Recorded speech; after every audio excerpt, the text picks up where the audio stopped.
Hello students of first year. आज का topic है गर्ल्स आपका ए वर्ब। देखिए इससे पहले टॉपिक में हमने बात की थी प्रोनाउन के बारे में, नाउन के बारे में। ठीक है, द नेक्स्ट आपका जो लेसन है, पार्ट है, वो है ए वर्ब। देखिए किसी भी सेंटेंस में हमने बात की थी कि नाउन का होना, प्रोनाउन, ठीक है, और वर्ब का होना, ऑब्जेक्ट का, एडवर्ब का होना जरूरी होता है, तभी वो एक सेंटेंस, एक प्रॉपर सेंटेंस बनता है। तो आज हम वर्ब के बारे में बात करेंगे कि वर्ब का क्या रोल होता है एक सेंटेंस में। देखिए a verb is a word और a combination of words that indicates action और अ स्टेट ऑफ बीइंग और condition. A verb is a part of a sentence that tells us what the subject performs.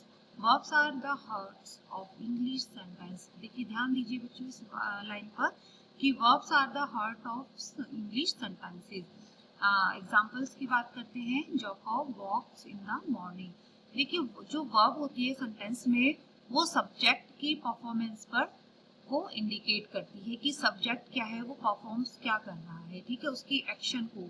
ठीक है, तो verb indicates action और state of being और condition of a sub sentence. ठीक है, आगे देखते हैं टाइप्स ऑफ वर्ब। देखिए वर्ब्स के टाइप्स की बात करें तो there are 5 types of verbs. First one main verbs और एक्शन वर्ब्स भी कहते हैं। Then second one helping verbs, third linking verbs, transitive verbs and intransitive verbs. ठीक है, तो ये जो भी मेन 5 वर्ब्स होती हैं ये सेंटेंस में यूज होती हैं। Main verbs, helping verbs, linking verbs, transitive verbs and intransitive verbs. किस तरह से, देखिए आप पहले देखते हैं हम मेन वर्ब्स और एक्शन वर्ब्स। मेन वर्ब्स और action verbs are used to express action, यानी कि जब कोई सब्जेक्ट कोई कार्य कर रहा होता है, क्रिया करता है, एक्शन करता है, तो वो किससे इंडिकेट होती है, मेन वर्ब से या एक्शन वर्ब से। ए पर्सन और a thing does in each of the following sentences we only have a main verb. अब जो ये सेंटेंस है गर्ल्स, इनमें हम देखते हैं कि मेन वर्ब कौन सी होती है, वो किस तरह से एक्शन करती है। देखिए द सन शाइन्स, यानी कि इसमें द सन जो है वो सब्जेक्ट है, यानी कि करता है, कार्य करने वाला। एक सेंटेंस में जो मेन पार्ट होता है वो द सब्जेक्ट। ठीक है, द सन शाइन्स। अब सन की का एक्शन क्या है, ठीक है, वो क्या एक्सप्रेस करना चाह रहा है, शाइन्स। तो सन क्या कार्य कर रहा है, शाइन्स।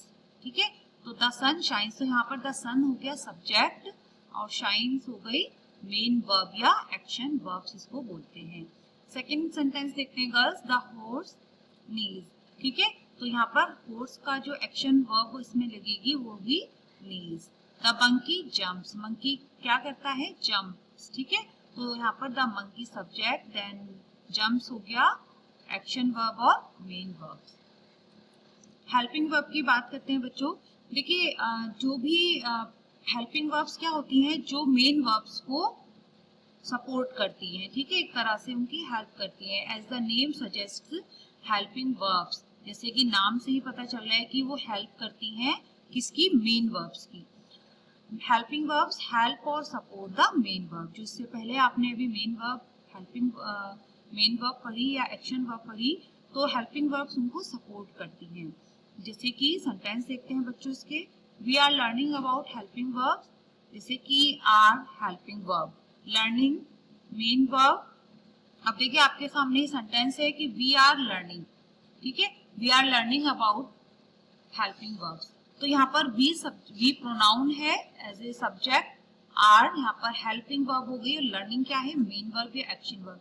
देखिए हम याद कर रहे हैं, वी आर लर्निंग। ठीक है, तो इसमें क्या होगा बच्चों कि जो लर्निंग है वो एक्शन वर्ब है, मेन वर्ब है, लेकिन इसको हमें जो लर्निंग वर्ब है, मेन या एक्शन वर्ब है, उसको हमें पूरा करने के लिए सेंटेंस को हेल्पिंग वर्ब की सहायता लेनी पड़ती है, हेल्पिंग वर्ब्स को यूज करना पड़ता है। जैसे कि we learning, it's not complete sentence, we are learning, it's complete sentence. ठीक है, तो आर यहाँ पर हेल्पिंग वर्ब के फॉर्म में यूज होगी।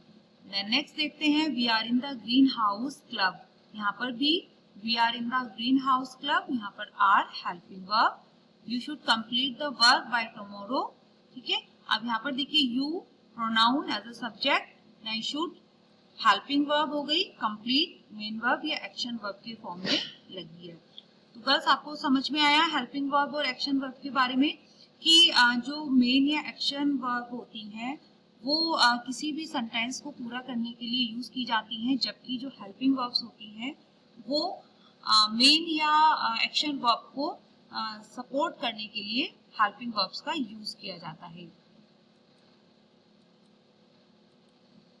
देन नेक्स्ट देखते हैं state of being verbs, linking verbs. ठीक है कि लिंकिंग वर्ब्स का यूज किस तरह से किया जाता है। State of being verbs state that something is state of being verbs also known as linking verbs. Linking verbs explain a link between the subject of the sentence and a noun or adjective being linked to it. अब देखिए इससे पहले जो बच्चों हमने verbs के बारे में देखा अभी, जैसे कि मेन वर्ब के बारे में या हेल्पिंग वर्ब के बारे में, तो वो किसी भी सब्जेक्ट के कार्य को, फंक्शंस को वो इंडिकेट करती हैं। ठीक है, लेकिन लिंकिंग वर्ब्स का क्या कार्य होता है, लिंकिंग वर्ब्स किस रूप में यूज होती है, किस फॉर्म में, कि जैसे सेंटेंस देखते हैं बच्चों पहले कि द फ्लावर आर ब्राइट। अब यहाँ पर कोई एक्शन वर्ब तो है नहीं, ठीक है ना। ब्राइट क्या है, एक एडजेक्टिव है, एक जो हमारा सब्जेक्ट है उसकी जो विशेषता है bright, the flowers are bright, तो फ्लावर्स की एक्शन वर्ब तो नहीं हुई ना, ब्राइट तो एक एडजेक्टिव हो गया। तो एक तरह से लिंकिंग वर्ब सब्जेक्ट और एडजेक्टिव के बीच उसको जोड़ने का काम करती है, लिंकिंग। ठीक है, लिंक करने का कार्य, देखिए नाम से पता चल रहा है लिंक। ठीक है, तो सब्जेक्ट और एडजेक्टिव के बीच लिंक का काम करती है लिंकिंग वर्ब्स। तो अब लिंकिंग वर्ब में हम इसका भी यूज कर सकते हैं, आर का भी यूज कर सकते हैं, ठीक है, हैज का भी यूज कर सकते हैं, हैव का भी यूज कर सकते हैं। यानी कि देखा जाए तो हैज, हैव, इज, आर एक तरह से हेल्पिंग वर्ब भी होती हैं और साथ ही लिंकिंग वर्ब्स में भी यूज की जाती है। जैसे कि diamond is the hardest substance. अब यहाँ पर डायमंड कोई कार्य तो कर नहीं रहा, कोई एक्शन वर्ब तो यहाँ पे यूज नहीं हो रही है, केवल उसकी विशेषता बताई जा रही है, एडजेक्टिव उसका बताई जा रही है कि diamond is the hardest substance. ठीक है, आई फील स्केयर्ड, तो यहाँ पर जो लिंकिंग वर्ब यूज हुई फील, जैसे यहाँ पर फील क्या है, लिंकिंग वर्ब है। ठीक है, नेक्स्ट देखते हैं बच्चों, अब वर्ब्स के बारे में देखते हैं बच्चों हम कि कौन कौन सी जो वर्ब्स हैं, चाहे वो हेल्पिंग वर्ब्स हो, वो किस तरह से यूज की जाती हैं। अंडरस्टैंडिंग वर्ब्स, देखिए the words am, is, are, was and were belong to the verb to be. We use am or was with the pronoun I. We use is or was when the subject of the sentence is singular. देखिए अभी हमने यहाँ पे पढ़ा am, is, are, was and were belong to the verb to be used. ठीक है, we use am और was with the pronoun I. देखिए नाउन के साथ और प्रोनाउन के साथ वर्ब का यूज कैसे करते हैं, जैसे कि अगर प्रोनाउन आई और वी है तो हम उसके साथ एम और वाज का यूज करते हैं। ठीक है, आई और वी प्रोनाउन के साथ वाज का यूज होगा। ठीक है, वी यूज इज और was when the subject of the sentence is singular. यानी कि जब सेंटेंस जो होता है, यानी कि जो मेन सब्जेक्ट होता है, एक तरह से अगर सब्जेक्ट सिंगुलर में है तो इज और वाज का यूज किया जाता है हेल्पिंग वर्ब में। ठीक है, देन वी यूज आर और वर प्लूरल सेंटेंसेस में, कि जब सेंटेंस प्लूरल होता है तो वहां पर आर और वर का यूज होता है हेल्पिंग वर्ब के रूप में। सेंटेंसेस देखते हैं बच्चों इसके। I was late for school yesterday। ठीक है, देखिए यहाँ पर आई है और वो प्रोनाउन है, तो आई के साथ सिंगुलर में आई के साथ यूज होगा वॉज। ठीक है, I was late for school yesterday। I am 12 years old, I के साथ आई प्रोनाउन है, प्रोनाउन के साथ हमने क्या बताया था कि एम का यूज होता है, तो आई एम 12 years old। अब देखिए आपको ये भी ध्यान रखना है बच्चों, देखिए इससे जो नाउन प्रोनाउन और वर्ब हम पढ़ रहे हैं बच्चों, उसमें आपको टेंसेस के बारे में भी आपको पता होना चाहिए। तो टेंसेस के बारे में जो टेंसेस की जो क्लासेस हैं आपकी, जब आपके कॉलेज खुल जाएंगे ऑफलाइन क्लासेस, तब मैं आपको डिटेल से समझाऊंगी, क्योंकि थोड़ा सा टेंसेस के बारे में ठीक है, तो अब जैसे कि आप यहाँ पर आई और वाज है, देखिए इसमें क्या डिफरेंस है कि आई के साथ यहाँ पर तो वाज है और आई के साथ यहाँ पर है एम। ठीक है, तो आपको ये भी देखना है कि जो टेंस है वो प्रेजेंट में है या पास्ट में है। ठीक है, जैसे यहाँ पर यस्टरडे यूज किया गया है कि I was late for school yesterday, तो यस्टरडे जहां भी सेंटेंस में आएगा वो टेंस कौन सा होगा, पास्ट। ठीक है, वो पास्ट टेंस में होगा वो सेंटेंस, तो इसलिए यहाँ पर was का यूज हुआ है as a main verb, helping verb के फॉर्म में। अब यहाँ पर एम है, ठीक है, क्योंकि ये प्रेजेंट टेंस में है। नेक्स्ट देखते हैं बच्चों, she is a wonderful singer, तो यहाँ पर शी प्रोनाउन है और सिंगुलर के साथ इसका यूज होगा। दीज क्वेश्चंस, अब यहाँ पर जो सब्जेक्ट है क्वेश्चंस वो प्लूरल है। ठीक है, अगर आता दिस क्वेश्चन तो सिंगुलर होता तो यहाँ पर इज आएगा, दिस क्वेश्चन इज डिफिकल्ट, लेकिन अब यहाँ पर क्या है बच्चों, दीज क्वेश्चंस, तो यहाँ पर हम आर हेल्पिंग वर्ब के फॉर्म में यूज करेंगे।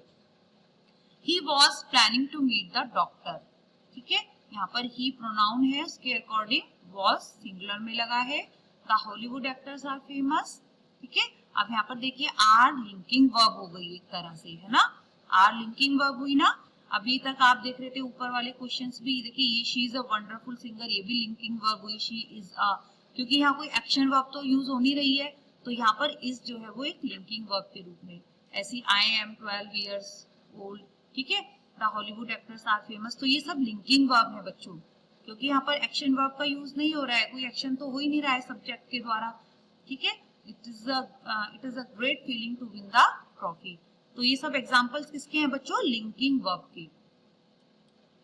नेक्स्ट है we use is with the singular nouns and pronouns he she it. अब देखते हैं कि सिंगुलर नाउन्स के साथ और सिंगुलर नाउन्स और प्रोनाउंस के साथ कौन सी वर्ब यूज होती है, जैसे कि he she it. List of example sentences, my school is near my house, ठीक है, my school is singular noun है तो इसके साथ इसका यूज होगा। दिस रेस्टोरेंट सिंगुलर नाउन है तो इसका यूज होगा। शी इज प्रोनाउन तो यहाँ पर इसका यूज होगा, सिंगुलर है। Dog is a faithful animal और he is acting strange today, we use are with the plural nouns and pronouns, ठीक है। ओके गर्ल्स, इतना ही करते हैं आज के वीडियो लेक्चर्स में, इसको ध्यान से पढ़िए, नोट डाउन कीजिए इसको, ठीक है। देन नेक्स्ट टॉपिक में मिलते हैं इसी के टॉपिक को कंटिन्यू करते हुए। Thank you.